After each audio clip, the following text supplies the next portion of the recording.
evening, ladies and gentlemen, and welcome to the Mahoning Drive-In Theater, the largest single-screen drive-in in the United States. We're certainly glad you could be with us this evening, and don't forget the concession stand is open with all kinds of great things to eat and drink. Hi, folks. I'm Rico. I'm Nacho. He's Peppy. See? You can find us at the concession stand in the lobby. Along with all sorts of other tasty goodies. See? Rico's Nachos, a refreshingly new and different snack discovery. Chock full of high-quality ingredients, crisp, fresh tortilla chips, covered with creamy aged cheddar cheese, topped off with zesty jalapeno pepper rings. Rico's Nachos, out of sight. Remember, folks, we're the new star at the snack bar, Rico's Nachos, a new taste treat you can't beat. See? Rico's Nachos, on sale at the snack bar now. 89.3 Mahoning Drive-In Radio, your old friend Virgil back once again for another exciting episode of the podcast. As you guys know, the only podcast dedicated to the revival of our beloved drive-in culture. And of course, I have my co-host and general manager extraordinaire, Mark, with us as always. Say hi, Mark. Hi, Mark. And Mark, you connected the dots in a big bad way with this one because we have a guest that we are so excited about and so excited to talk to. And for those of you guys that are regulars at the Mahoning Drive-In Theater or are fans of just concessions in general, this is going to be a real treat, no pun intended. Ladies and gentlemen, welcome Tony Liberto, CEO and president of Ricos Products, to the podcast. Hello, how are y'all? So excited.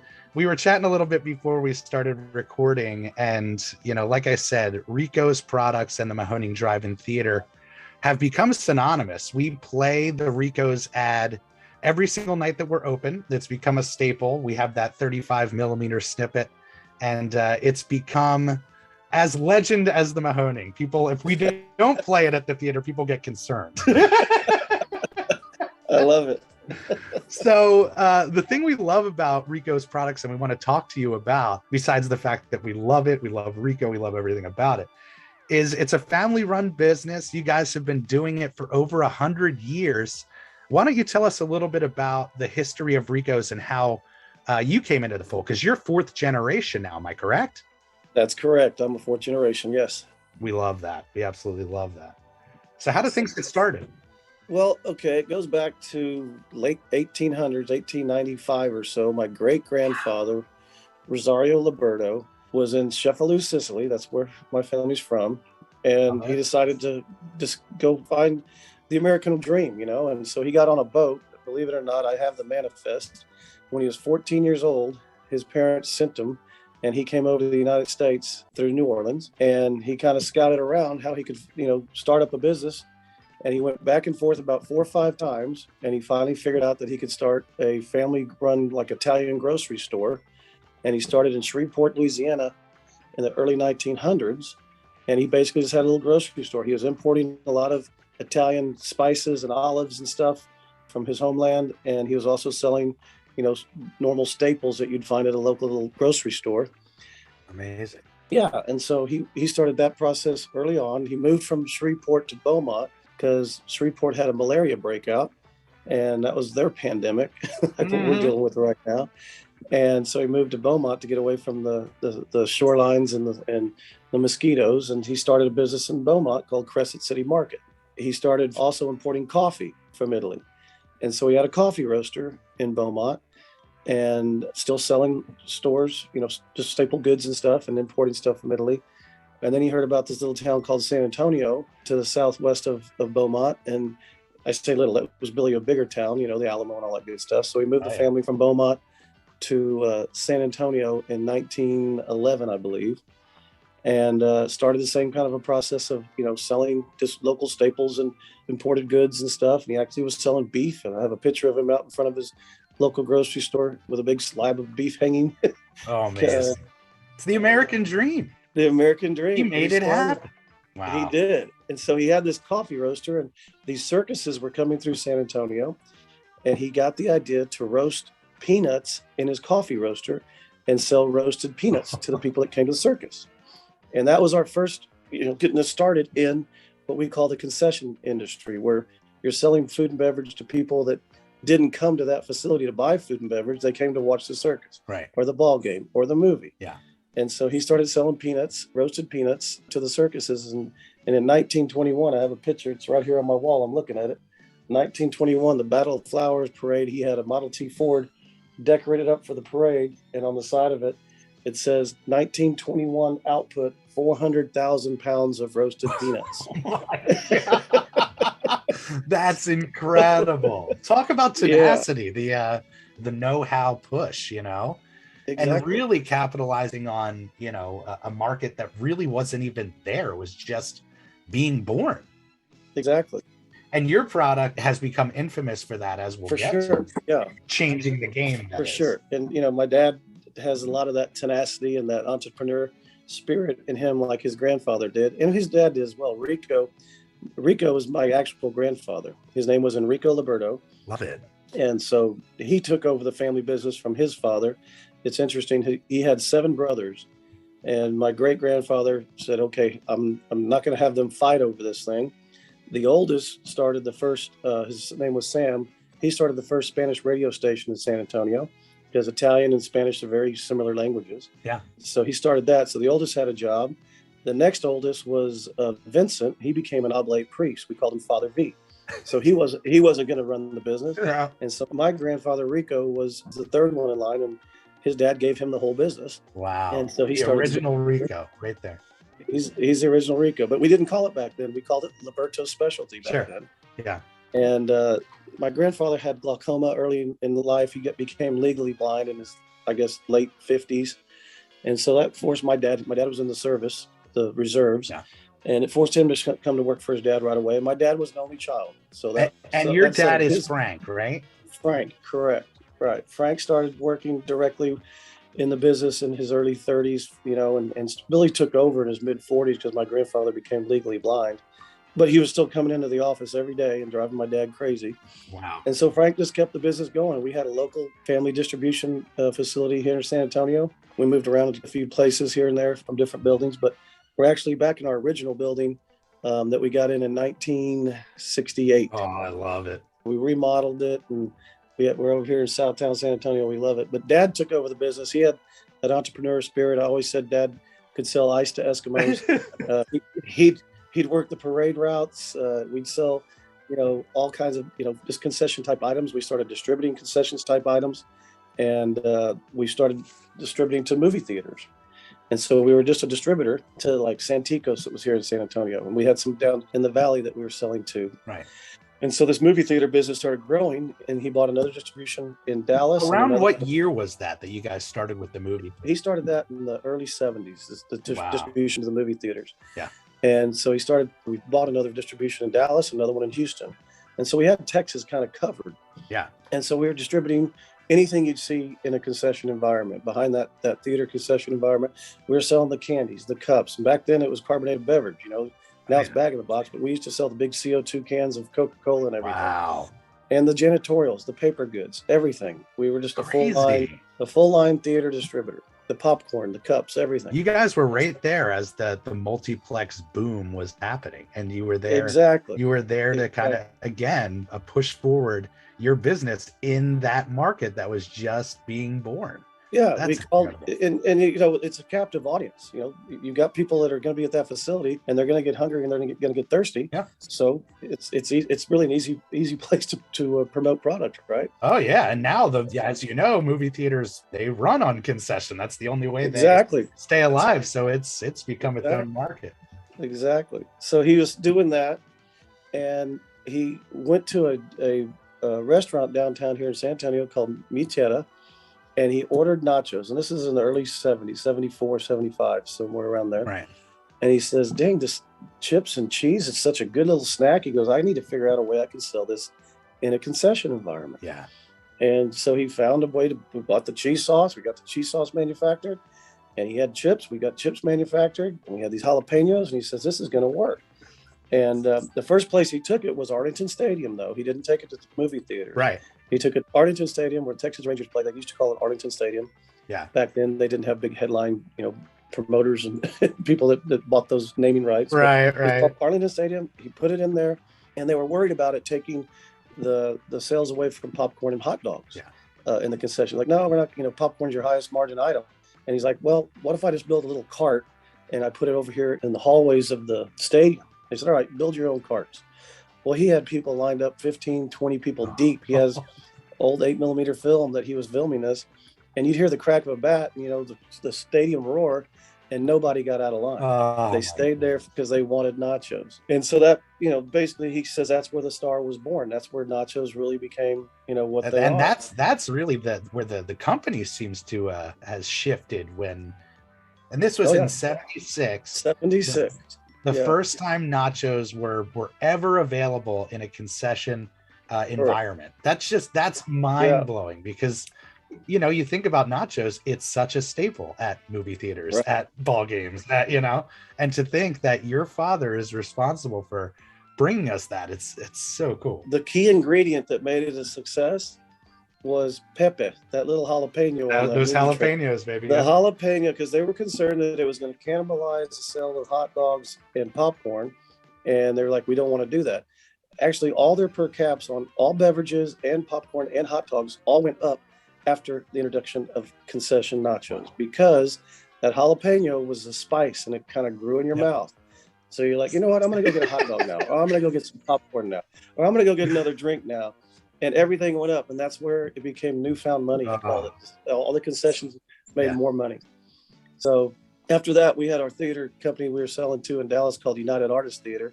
They've been bought by Regal. People recognize the Regal's name, Regal Theaters. But United Artists called Dad and said, hey, I want some nachos in the concession stand.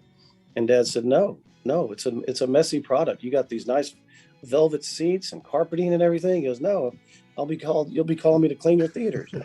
And they said, no, we want to do a test. So they did a test, 10 theaters in Dallas area and surrounding Dallas area. And then 30 days later, John Treadwell, the guy that was buying for United Artists, called my dad and said, Frank, you owe me a lot of money. And Dad said, I told you, send me the cleaning bill. What is it? And he goes, no, I wanted to put this nationwide. They had theaters all over the nation. And you only gave me 10 theaters around Dallas. You know how much money I lost the last 30 days if I would have had this in every one of my theaters? And Dad said, are you serious? He said, yeah. He goes, I want it in every theater. So amazing. Fanning into the movie. That's the boom. That was the boom. So, so since then, it became, everybody wanted nachos and concessions. And it's helped, obviously that pepper is what really helped sell the product. It's funny because, you guys have an amazing history and your website's amazing as far as timelining your history. And you guys put it perfectly. If you guys enjoyed nachos at a little league field growing up, if you, enjoyed them anywhere growing up at a movie theater, chances are, it came from Rico's, which is that it's just too cool. Now, when did you come into the fold? I mean, were you a part of the company while all this is happening? Because you said your dad took over the 40s? He took over when he was around in his 40s. I see. Yeah, he took over the business probably in the early 60s, I'd say. Yeah. Wow. Talk about a game change. And so, I'm the youngest of three. My sister, Dad had the family business and it was running, and we had distributions in Dallas and Houston. And then we bought distribution we were in Tampa, in Greensboro, North Carolina, and then down in the valley in Harlingen. So we had 5 or 6 different distribution places. Oh, in Oklahoma City also. And so we became an independent theater distributor for years. And so Dad's like, all right, I've got 3 kids. My sister, she went to work. And he gets his advice from consultants. You don't let your kids come straight to work for the family business. Get them out there, get them in the real world. Right, yeah. And so he told my sister, go get a job. So she went to work for USAA, the insurance agency here. And then my brother ended up, he's more of the artist side of the family, he's got, great talent in the arts and stuff. So he really didn't have the business enthusiasm to take over the business. And then so my dad asked my sister to come back to work for him. And she goes, no, I like USAA. So he's like, what? Wait a minute. And so when I graduated, I went to A&M when I graduated in 86, but I worked for the family business for years, during the summers as I was in high school and all that good stuff. Life, yeah. And so as soon as I graduated, Dad said, you're going to work. So I went up and worked in our Dallas facility and learned branch operations up there. Then after I was up there, I guess about 2 or 3 years, he moved me back down to San Antonio. And I was, I was very enthusiastic about running the family business. I wanted to see this survive to a fourth generation. So I've worked in all aspects of the business. And you've done an amazing job. We always say it's perfect for us to carry the Ricos product because its marketing, its nostalgia appeal, its root in its history, it goes hand in hand with what we do. Exactly. We are trying to be the future of the drive-in culture, but our roots are so set in when we first opened in 49. So it's all about delivering, this quality experience while also finding a way to modernize it. And that's what Ricos is, because we follow you guys on Instagram. Obviously, we're huge fans, and you guys do an amazing job with still getting the characters out there and making a face to your brand and having such fun with it. Yeah. I got to ask, when did Rico and the Ricos characters and that angle of promotion start? I mean, we know when you got into movie theaters, but when did you guys start kind of the promotional train? Well, the Rico logo was designed before nachos. It was designed, my dad wanted, he wanted to brand these products that he was selling. He had popcorn, he had peanuts, he had all these things. And it was under a brand called Liberty, because our last name is Liberto. So the first brand we had product labeling on was called Liberty. And Dad said, no, I need to change that. And then Dad realized, I'm going to name my product line after my dad, Rico. It's going to be Rico's Products, because he gave his dad a lot of credit for, continuing the family business. Oh, yeah. And giving him the opportunity to take it over. And so he asked a local marketing agency, Lionel Sosa. He's a very well-known marketing agency here in San Antonio. He said, draw me a logo. And so Lionel drew up this it was a butter drop, because we were selling buttered popcorn. And so that drop originally was a butter drop. And he put some eyes and a face on it. And he says, hey, this is a great logo, Rico's. Bang. And so that's where we started that logo. Now, since then, it looks just like a cheese drop. So we say it's a cheese drop also. It's perfect. And so then he said, okay, he's in these movie theaters, and he says, and we go to these trade shows, and he got to know some of the different production companies. But the people that created that little trailer of Rico and Nacho and Pepe were actually Disney marketing agency. Wow. They worked for Walt Disney. Amazing. And they did that little 30-second trailer, and Dad loved it. It gave character, like you say, to the cheese and the chip and the pepper. Yeah. And that's we're the new star of the snack bar, Rico's. It's so playful, it's so fun, and it's such kind of a product of its time, but it works so amazingly well with the modern audience, as we've seen. And exactly. Did you guys have that decision to say, like, hey, we're carrying Rico, we're carrying the brand of the three characters, and this is going to be our move? Because that's what I love about Rico's, again, is that, it didn't shift into this kind of modern look, modern, feel. It's done a really good job of keeping that quality retro exactly feel. Rico's has been around actually, since we started selling the nachos and the product line. But I got involved in the business early, and I graduated '86, so I'd say I'm in the early '90s. Yeah. And that nostalgic, look and that retro look.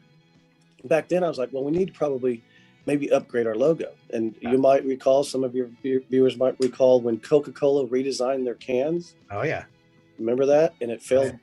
It just failed tremendously. They're like, what is this? That was met with mass outrage. Yeah. Yes. And they went back to their old design there for a while. Now they've upgraded it a little bit. So I had an agency do some upgrades of our logo, and they're nice and slick and clean and everything. And we sat there and looked at it, and we said, you know what? That's really not us. We are still nostalgia of, Rico's and the identity and the character. And so we haven't touched it. That's the same logo that Lionel Sosa drew up for my dad probably in the early 70s. Amazing. We have a sign out here in front of the building, and Lionel actually lives in the neighborhood. He's still in business, and he's awesome. A little older, but he walks by that sign when he goes on his walks. And one day I saw him, and he goes, I was at a restaurant. He goes, Tony, hey, how you doing? I see your sign, and you're down here in Southtown.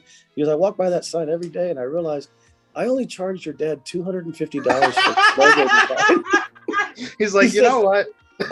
I think I need some royalties now. Oh, that's incredible. Obviously, we like to dip into the history of drive-ins for anybody. And, at your time coming up, you were in a good area. Do you have any history going to drive-ins or movie plexes? We had a drive-in. It was San Pedro Drive-In here in San Antonio. It was a 4-screen theater, and we used to go there in high school. I used to go to that drive-in in high school and grab that big, metal box and put it on your window. Dad used to take us. Let me back up. Dad used to take the kids to drive-ins when we were younger. I do remember that, sitting on the back seat of the station wagon. Oh yeah. And hearing that scratchy little speaker, trying to understand what they're saying. But yeah, I did that, as a kid. And then in high school, take your girlfriend to the drive-in, okay, all that good stuff. Oh yeah. So that was it. And then, of course, the movie theaters changed and became multiplexes and all that stuff. So the drive-in business, kind of just faded a little bit here in San Antonio. They closed down the San Pedro Drive-In and put a big shopping center on top of it. That's the case with all of our childhood drive-ins. Yeah, but I love to see you guys, you're holding true. I mean, the drive-in experience is still something that I think people need to enjoy. It's fun. It's a great, like you say, nostalgia. Yeah. It brings you back to your childhood. And it's an essential community piece too, where, we say it all the time. When drive-ins were born, it was a place for you to come after work and unwind, or after a hard day, bring your kids and your family out and get out of your head. And that's still as important as it was when the concept was born. So that's really what we're about upholding. And when the time came for us to kind of rebrand ourselves, as far as making the concessions a big part of what we do, making our merchandising a big part of what we do, our whole pitch and thought was, we want to align ourselves with products that are like-minded, that are connected to the culture. And when you think about a connection to the culture as far as concessions, Rico's and the drive-in are so interconnected, and I'm sure you guys get that love regularly. Oh yeah, I've heard many times people just experienced our product, when they were kids, and they always say, I remember when I was in the Little League, we'd have your nachos. I'd sit there and watch my little brother play and eat your nachos. Yep. So it's kind of just like you say, it's nostalgia. It brings people back to their childhood. Oh yeah, it's a feel-good experience. Revolves around entertainment. It's nice to be part of that. Yeah, and it's really great for us. We shifted a little bit. We used to do the big served tubs of cheese. We'd put it all in a single serve container and we'd scoop it out. But we shifted into the single serve cups when the pandemic came into the individual bags. So just like we were kind of able to shift, it's almost like your product was there to shift along with us and say, hey, we got an alternative to that. Yeah, exactly. That was what really kept us going too, is that portion cup cheese. And like you say, the pandemic, nobody could touch anything, Oh yeah. And we were safe to, shift over to that product. It was great. That's awesome. Yeah. Well, like I said, we follow you on the Instagram. We connect with you guys regularly through the email. I know Mark regularly sends over all the Rico's fandom. I don't know if you saw, but we had a guy come last year who had Rico tattooed on his body. Yes, I saw that. Talk about extreme fandom, right? It's just so amazing how our customers love Rico's and our customers love us. And they, in the off season, they'll send us photos or they'll tag us on Instagram. Or they'll be, I was telling you beforehand, somebody took a photo of the Rico's truck, which is something we should mention because that's amazing. Rico's truck at a gas station, and they said the tag was headed to the Mahoning Drive-In Theater. And they can find Rico's in their grocery stores and take pictures of the bags of chips in the aisle and say, missing the Mahoning. It's just the two. It's amazing how the two have become so welded together in people's minds with like a big heart drawn. It's like Mahoning plus Rico's and a heart with an arrow through it. It's really that's the next tattoo. Yeah. That's right. Send it to you if we see it. Well, let's talk about that Rico's truck. So I've seen it on the Instagram. I personally reached out at a certain point to see what's the possibility of getting Rico's truck to come out. Why don't you describe this masterful piece of advertising? Well, we started advertising. We started a marketing department. For years we were just a sales organization, and we do a little bit of marketing here and there and all that good stuff. We got more and more product in retail. And so we hired an ad agency to come in and help us really get our name out there. And they came up with the idea. It's like, hey, we need to do a truck. You've seen that Oscar Mayer mobile? That hot dog down doing, and we're like, yeah. We need one of that. We're going to be a nacho truck. And we're like, let's go for it. And they had it. It was designed up in Missouri. Some company up in Missouri made that big bowl of chips and everything. Yeah. And they shipped it down here, and we put it in a Chevrolet pickup, and we started driving around, and you became a rock star. I'm sure. People are like, oh, it's here. Oh, they love it. We do some promotions up in the Dallas area for theater, events. They do some fundraising events for golf tournaments and stuff, and we'd put that on one of the holes. And we had a guy here that I said, oh, we'll have Jesse drive it up there. And my vice president, Charlie Gomez, who handles all our theater business, he goes, no, I want to drive it. I'm like, really? He goes, man, you're a rock star on that thing. Everybody pulls up next to you and takes pictures. Like, I feel like a god, like a superstar. It's a blast. So yeah, people run up with chips and try to dip it in the back of the truck, and they get disappointed. We had it at a rodeo event, and this girl went up and actually licked a cheese. I'm like, no, don't do that. No, it's amazing. But it does look like the kind of thing you would have a fever dream about if you just ate your fill of Ricos and went right to sleep. There you go.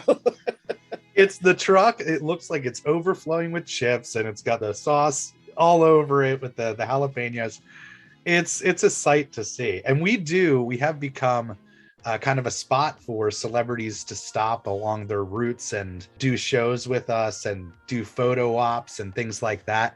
I said it, if we get that Rico's truck out, it'll be the biggest photo op experience ever. We need to do that. We need to get that on the calendar. Without a doubt. We'll make it happen. That would be... People will come just for the truck.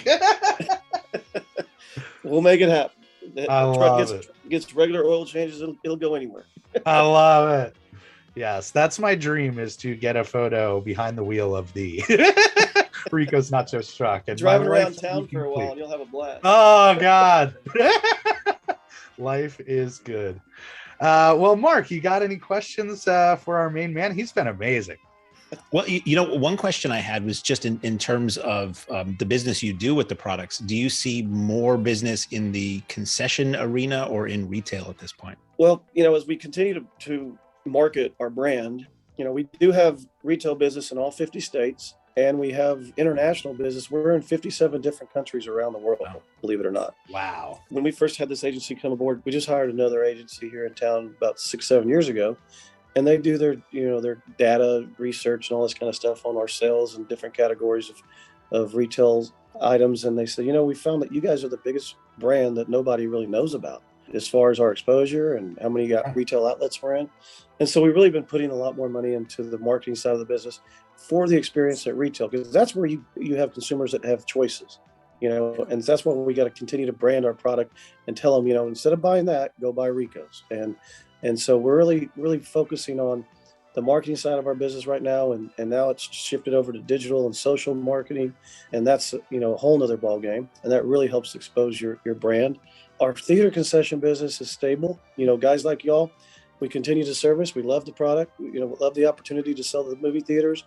And we've got product right now. And probably, I would say, we're tapping on 70% of the screens in the United States to carry our product.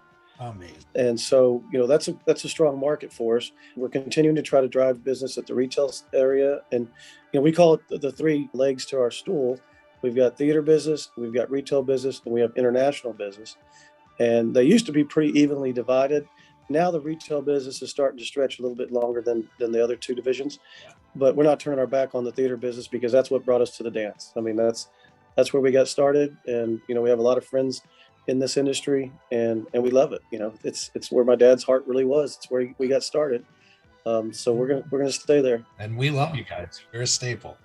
And you've done such an amazing job with the business, and like I said, keeping it rooted in the past and paying ode to those who made it possible. That's the thing that we really love, is we always like to shine a light on the past. And the fact that you guys are a family-run business and you're doing such a good job upholding your grandfather's, your father's dreams, it's a beautiful thing. Keep doing what you're doing. Yeah, I'd be remiss if I didn't mention we already have the 5th generation working for me. My niece Megan is working for us. She's been here for about 13, 14 years, and she's our director of marketing. So we've already got the 5th generation, started, and hopefully we'll continue on. That's beautiful. I love it. Well, we're not going to take up much more of your time. We want to thank you so much for joining us. Hopefully we can make it work. We'll say it as far as getting the truck out, but we'll say it whenever you're on the East Coast, you have a home here at the Mahoning Drive-In Theater, so we can literally give you a hug in person. We'd love it. I'd love to see this happen. We're gonna try to make this happen. We will. I'll talk to Megan about it. The marketing campaign alone will be worth it. we can Instagram or whatever you call it, and take a whole video of the trip all the way out there and all the way back. Oh, I love it. Come on. Dreams great. Come true, guys. Dreams come true. And it's no joke, support Ricos like crazy. Whenever you guys see their products, we know you guys are seeing them because you tag us. But spread the word, spread the love. If you guys love Ricos like you love the Mahoning, be sure to let everybody know out there the almighty power of Ricos Nachos, because forever they will be the star in our snack bar. Exactly. Had to do it. Well, thank you, my friend. Anything else you want to plug? Let people know where they can find you, where they can follow you guys. Well, you can follow us on Instagram and on Facebook, of course. And we're, like I said, we're in all 50 states and in retail outlets. So pretty much anywhere you are, you can probably find our product. Your local grocery, club stores, you should be able to find our product. And just eat more nachos, please. That's right. Not a problem for us. All right, my man. Be well. Give our love to the team. And hopefully we'll see you this summer at the Mahoning. I hope so. Thank you guys so much. Really enjoyed it. Thank you. You got it, brother. All right. And on that note, Jeff, take it away, my friend. Ladies and gentlemen, thanks again for coming out tonight to the Mahoning Drive-In Theater. We hope you'll come back and see us again real soon. The exit is on the right-hand side of the screen at the front of the field. And most importantly, have a very safe trip home. Good night and God bless you.